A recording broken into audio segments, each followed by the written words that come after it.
One letter begins with, "Ma, don't cry. I'll find work." It was written by a 14-year-old boy in 1934 and never delivered. We found it sealed in a wall in Kansas. What happened next is a secret his family never told until now. Henry Coxour, the fireline teen who slept in ashes.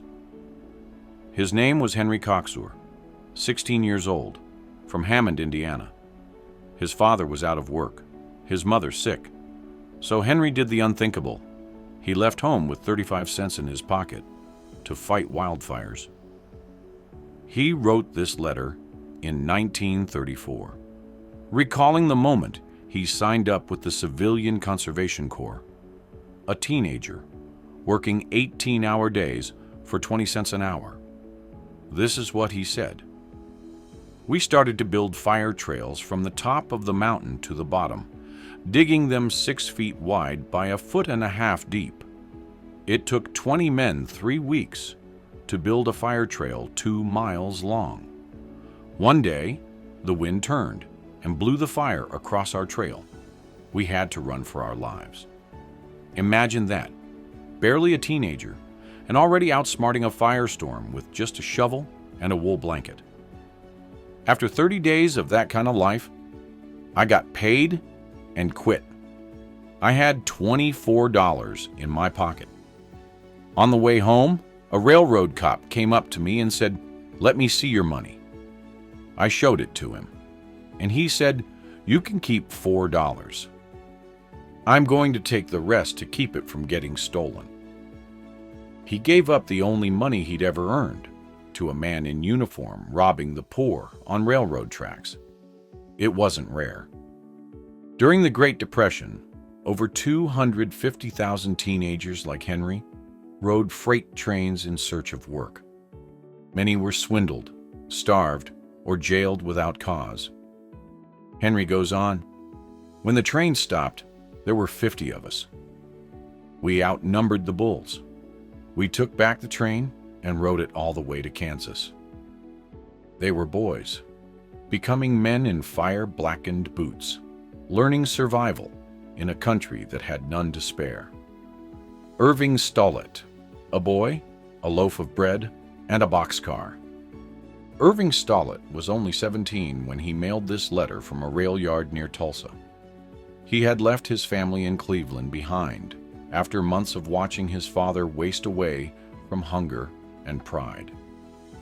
Irving, like tens of thousands of others, became a knight of the road, a hobo in name, but a brother in survival.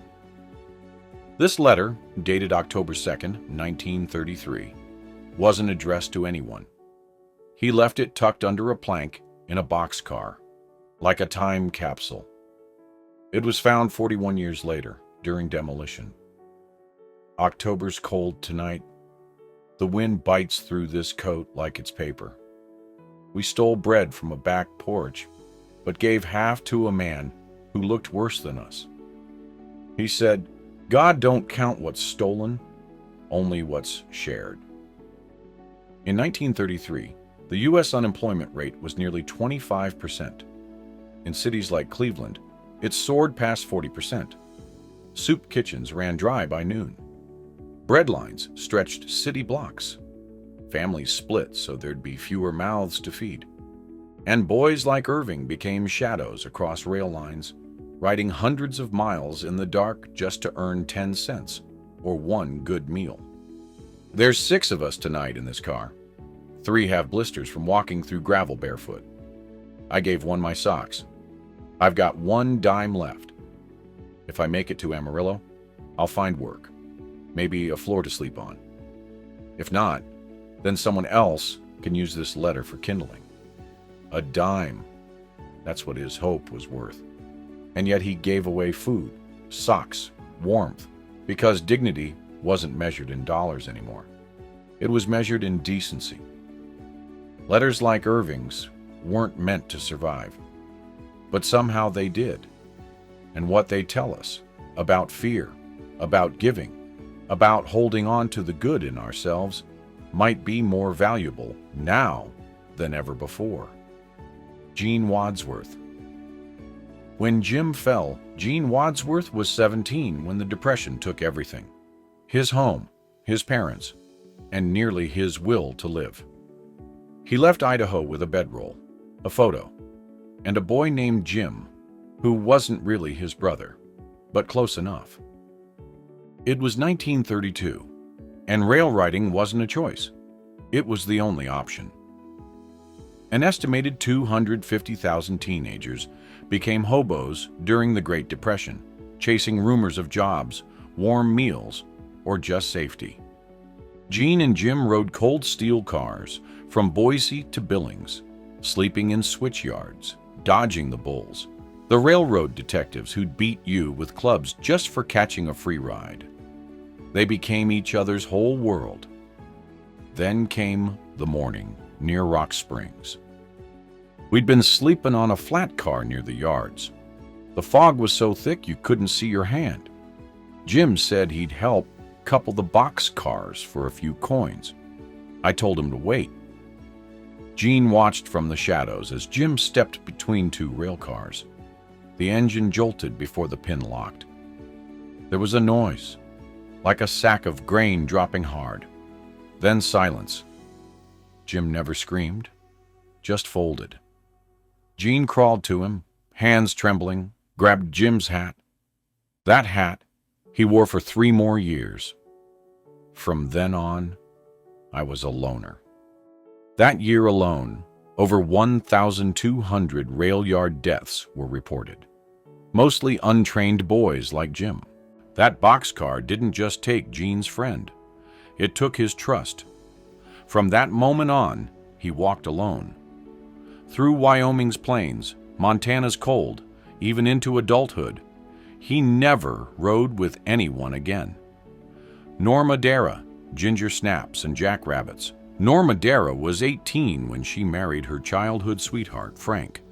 It was 1933. Their honeymoon, hopping freight trains across the Midwest, with Frank's 13-year-old nephew in tow. 3 kids, 3 bundles, 1 rifle, and no money. They left Minnesota on a freezing October morning, hoping to find work in Kansas. But instead, they found hunger. We walked into a little town asking for food. A lady gave us a tin of ginger snaps. We were so grateful we didn't check the taste.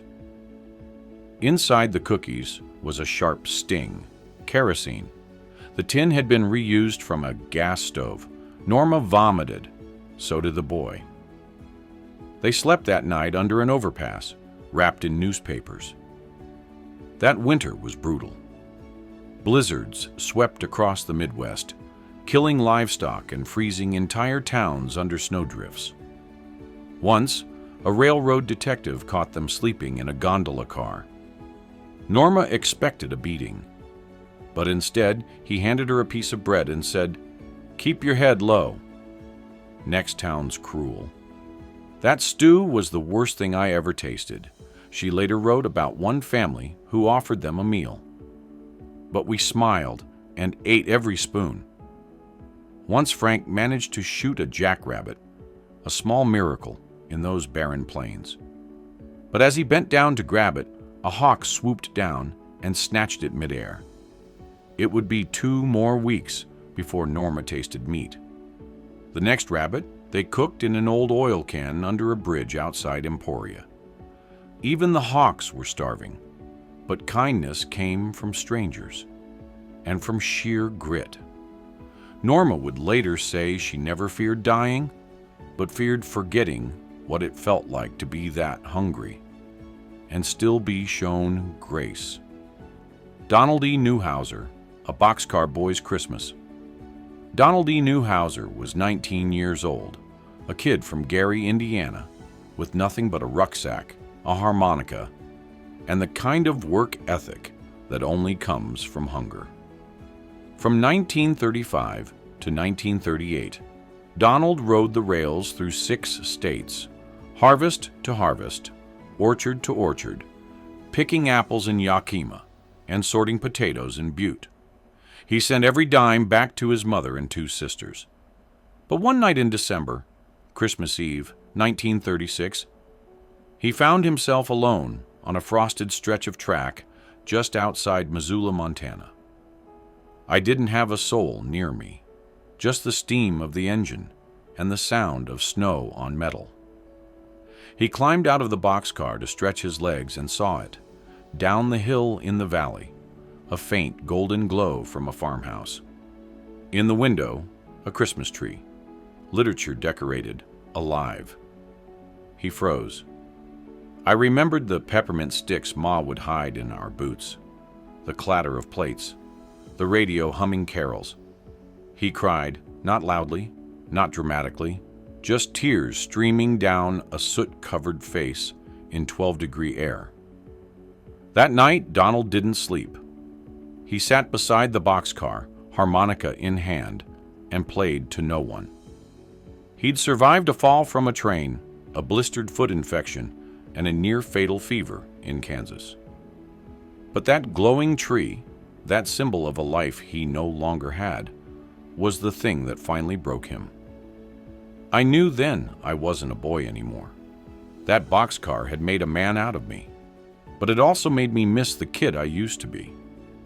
In the end, Donald didn't need gifts, just the memory of warmth and the hope that one day he'd build that kind of home again. Letters of Love, Dr. and Mrs. White. Some stories of the Great Depression were written with sweat and soot, but others were written in careful cursive, folded into envelopes, and kissed shut.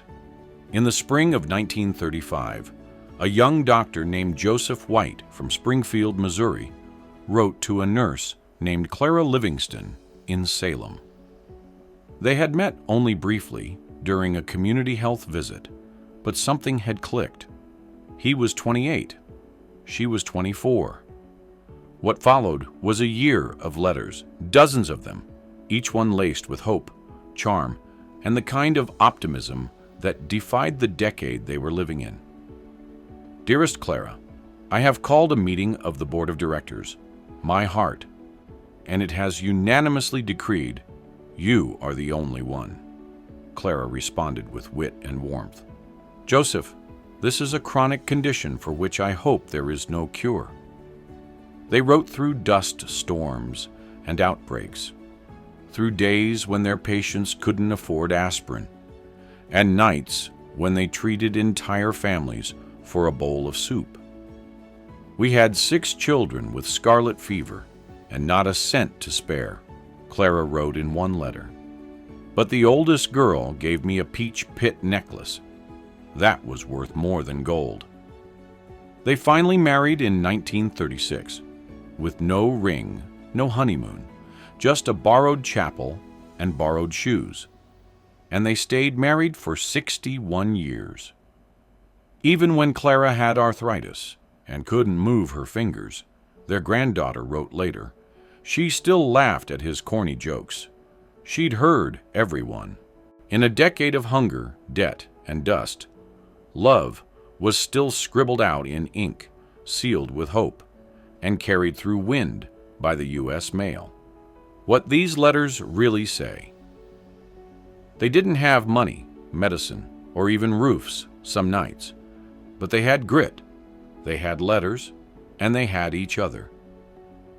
These weren't people in history books. These were teenagers hopping trains, mothers trading quilts for beans, and strangers giving away their last sandwich to someone hungrier. Every one of them survived by sharing stories, soup, and silence. Now share your family's story. If your family has a letter from the Great Depression, something written in ink, smudged by time, drop it in the comments. These stories matter, and we're collecting them. Next episode, we might even feature yours. What history leaves behind. History isn't carved in monuments. It's in ginger snaps soaked in kerosene, a boxcar Christmas tree, a jail cell harmonica. It's a 17-year-old losing his only friend under a train. It's a woman with nothing, still handing you half her sandwich. And it's love, folded, stamped, and mailed to someone who kept you going. If these stories moved you, there's more where they came from. Like, comment, and subscribe to uncover forgotten voices of history, real letters, real lives, real resilience. And trust me, the next story we're sharing might be even more powerful than this one.